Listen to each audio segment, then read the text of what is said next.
ये आकाशवाणी गोरखपुर है। अब आप सोनी निगम से क्षेत्रीय समाचार सुनिए। प्रधानमंत्री नरेंद्र मोदी ने आज वर्चुअल माध्यम से ईस्टर्न डेडिकेटेड फ्रेट कॉरिडोर के न्यू भावपुर न्यू खुर्जा खंड का उद्घाटन किया।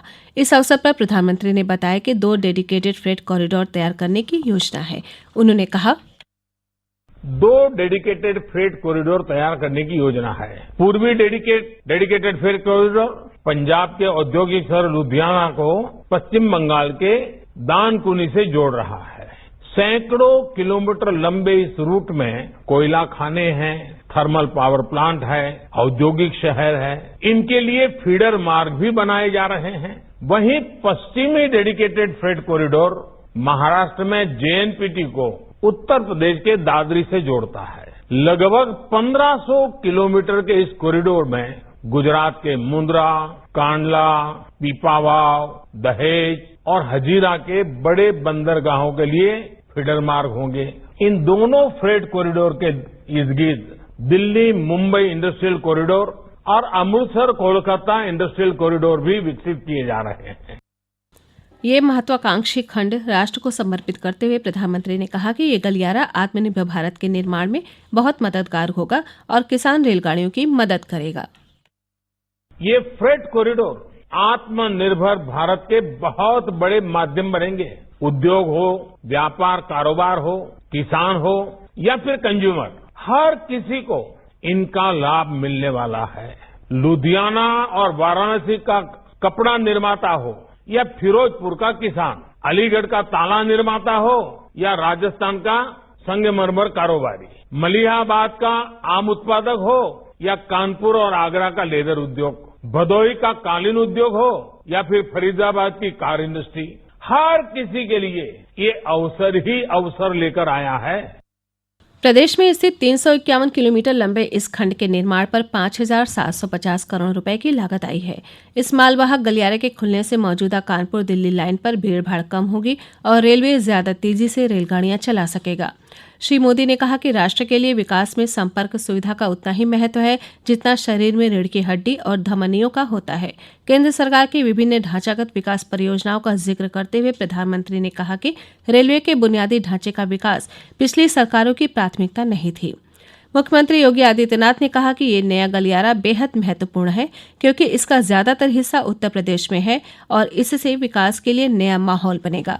राज्यपाल आनंदीबेन पटेल भी वर्चुअल माध्यम से समारोह में शामिल हुईं।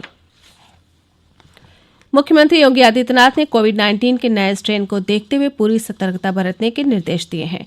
उन्होंने कहा है कि कोविड-19 के संक्रमण की चेन तोड़ने के लिए सभी व्यवस्थाएं सुनिश्चित की जाए। मुख्यमंत्री आज लखनऊ स्थित अपने आवास पर अनलॉक व्यवस्था की समीक्षा कर रहे थे। उन्होंने कहा कि कोविड के नए स्ट्रेन की जांच के संबंध में प्रदेश के प्रयोगशालाओं को उच्चीकृत करते हुए टेस्टिंग की सभी व्यवस्था की जाए। मुख्यमंत्री ने सर्विलांस तथा कॉन्टैक्ट ट्रेसिंग की व्यवस्था को प्रभावी ढंग से संचालित करने के निर्देश दिए हैं। देश में पिछले 24 घंटों के दौरान कोविड-19 के 16,432 नए मामलों की पुष्टि हुई। इसके साथ ही अब तक 1,02,24,303 लोग संक्रमित हुए हैं। स्वास्थ्य मंत्रालय ने बताया है कि पिछले एक दिन में 252 रोगियों की इस वायरस से मौत हुई है। अब तक 1,48,153 लोगों की इस महामारी से मृत्यु हो चुकी है। इस समय कुल 2,68,581 सक्रिय मामले हैं। कल एक दिन में 24,900 रोगियों के स्वस्थ होने के साथ ही अब तक 98,07,569 रोगी स्वस्थ हुए हैं। स्वस्थ होने की दर 95.92% हो गई है। मुख्यमंत्री योगी आदित्यनाथ ने प्रदेश में नामित अधिकारियों को संबंधित जनपद के भ्रमण के दौरान विकास कार्यों की गहन मॉनिटरिंग करने के निर्देश दिए हैं। उन्होंने कहा कि सभी नोडल अधिकारीगण जनपद भ्रमण के बाद आज अपनी रिपोर्ट शासन को प्रस्तुत करें। उन्होंने निर्देश दिया कि नोडल अधिकारी गन्ना क्रय केंद्रों का निरीक्षण करें और गो आश्रय स्थलों की व्यवस्थाओं को मौके पर जाकर देखें। मुख्यमंत्री ने नोडल अधिकारियों को सिंचाई व्यवस्था, नहरों में पानी की उपलब्धता, विद्युत आपूर्ति और वरासत अभियान की प्रगति की समीक्षा के भी निर्देश दिए। आगरा जिले के डोंकी क्षेत्र में आज सुबह हुई एक सड़क दुर्घटना में 4 लोगों की मृत्यु हो गई। पुलिस सूत्रों ने बताया कि एक 4 पहिया वाहन पर सवार होकर 4 लोग आगरा फतेहाबाद मार्ग पर जा रहे थे। उसी दौरान एक मोटरसाइकिल सवार सामने आ गया।